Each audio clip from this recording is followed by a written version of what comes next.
Good morning, ladies. So I'm going to try, as I mentioned, to do a video vlog every day to talk about some of the themes that have come up in the questionnaire that I put up before I start my freedom program, the last run of my freedom program. Live run. You'll be able to do it, but you'll be doing it self-study if you choose to sign up after this run. And one of the themes that was added, I didn't add, was self-sabotage. So I messaged the lady who added the poll and asked her the question, what does that mean for you? Where are you self-sabotaging? Oh, and just to caveat this, if you're listening to this on the podcast, I've just been for a run. I'm outside, so I haven't got any of my fancy microphone equipment, so you might hear all sorts of natural sounds and heavy breathing from me. But don't be alarmed. I'm just outside. It's Sunday morning currently. So the lady in question said that she starts a, let's say, a nutritional program. I don't like to use the word diet, but effectively that's what it is. She's trying to follow a diet, and she does it, let's say, for a few weeks, and then she finds that she, quote unquote, falls off the wagon. You know, she can't sustain it. She feels like she can't sustain it, and she's saying that she's self-sabotaging. It's absolutely glorious here this morning. And that's not what's happening.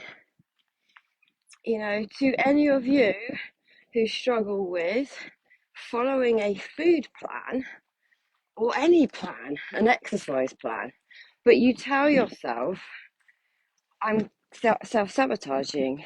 You're not self-sabotaging. And I'm going to explain to you what's happening, and you might hear just a snippet from this. From a neurological standpoint, you're not doing anything wrong. The problem is we live in a world that's been conditioned to tell you you're self-sabotaging, and you're not. It's actually an example to me of a brilliant lower brain that's working. So I just again want to repeat that I go into depth about this and much more in my Finding Freedom program, which has been specifically designed for one of the main things that I used to suffer with was this binge star cycle, constantly on different food plans, always quote unquote self-sabotaging where I wasn't, and I didn't understand it. And of course I taught this as well, so on top of the judgment about self-sabotage, I'd also have judgment about being a fraud. But then we'll find reasons to slag us off always. That's what we're primed to do. Anyway, that's probably a topic for another video.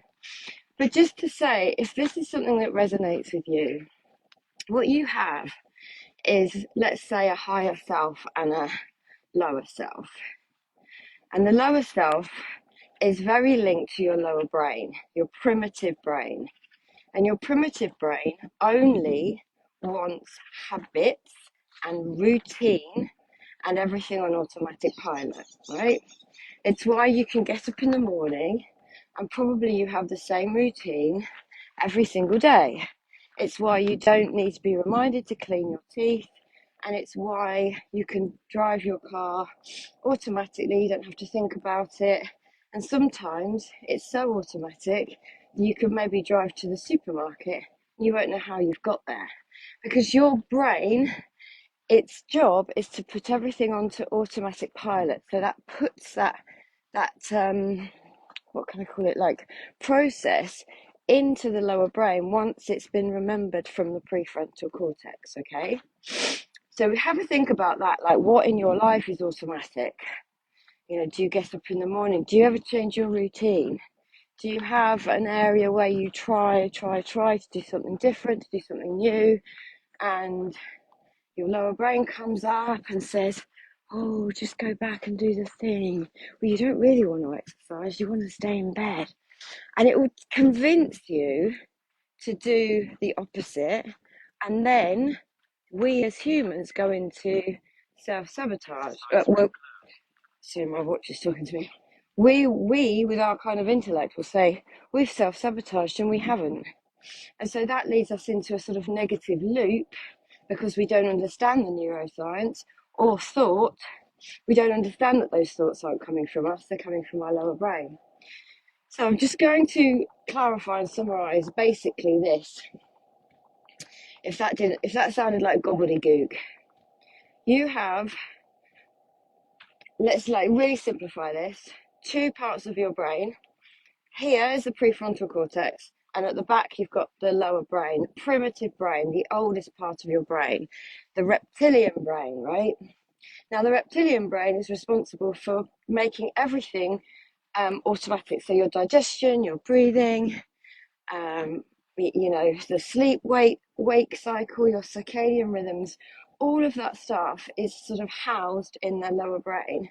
The prefrontal cortex is for learning new things and taking on new tasks. Now, the thing with that is it takes up a lot of energy from the prefrontal cortex, and one of your brain's jobs is to save and conserve energy in your brain. And this is why it gets very interesting, because any habit then that gets formed then goes from here to your lower brain. It's why people keep drinking. It's why people keep smoking. It's why people keep eating chocolate if they don't want to. I'm going to turn around because of the wind. It's why people always say to me, I know what to do, I just don't know why I'm not doing it. It's because it's neurologically wired into your brain to do the habit that's been formed for many, many years, i.e. eating or like whatever it is. In this particular instance of self-sabotage, this lady was talking about not being able to sustain a dietary change. And then she was beating herself up about eating all the quote unquote wrong foods. Now, if you and I'm sure many women here will have a memory or an experience of feeling shit about yourself because you haven't done the thing that you kind of your higher self knows you want to do. So it's almost like this internal battle that goes on. Do it, don't do it, do it, don't do it. Your higher self, your own innate wisdom, which you all have without exceptions, you all have that, knows you don't want to keep eating the chocolate every day or whatever it is that you've got in your mind. Your lower brain only knows, it's irrational, right? It's irrational. It only knows that you've been doing it for a long time. Now, what's key here is that when you have eaten the sugar or whatever it is, the alcohol or the cigarettes, or whatever it is for you, in the past, there's been a settling down. These habits have often been created because we've been in our thinking mind, we've been upset about something, and we've eaten or smoked or drank, and there's been a settling down. Now, it might, in our older years, it might only be momentarily because then we go back into slagging ourselves off. But when we're younger, the settling down is what the lower brain remembers. And all of us, again, without exception, we're all looking for peace of mind, to feel calm, to feel less overwhelmed, to feel happy, to feel okay in ourselves.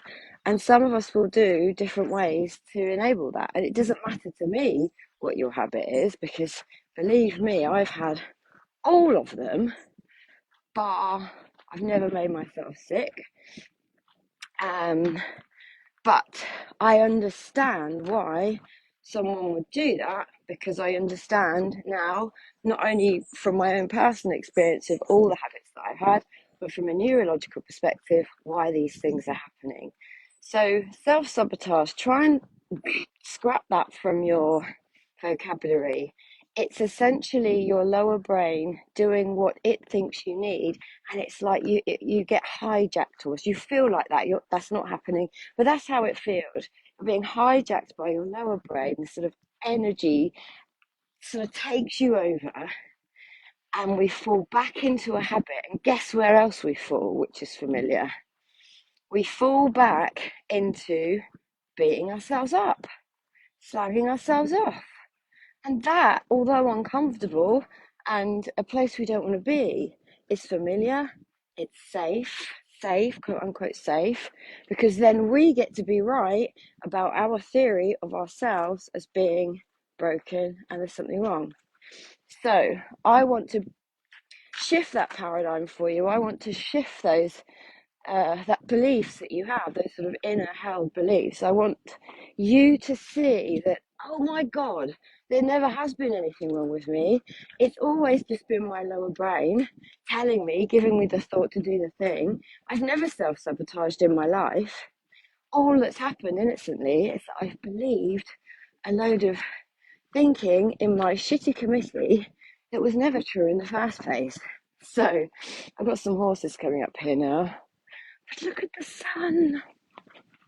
Anyway, that's going to be my mini vlog for today, Sunday morning, around self-sabotage. I hope you hear something in this. And please remember, I go into this in much more depth in my freedom program, my Finding Freedom program, and we start a week on Monday, and you'll be very welcome to join us and potentially have a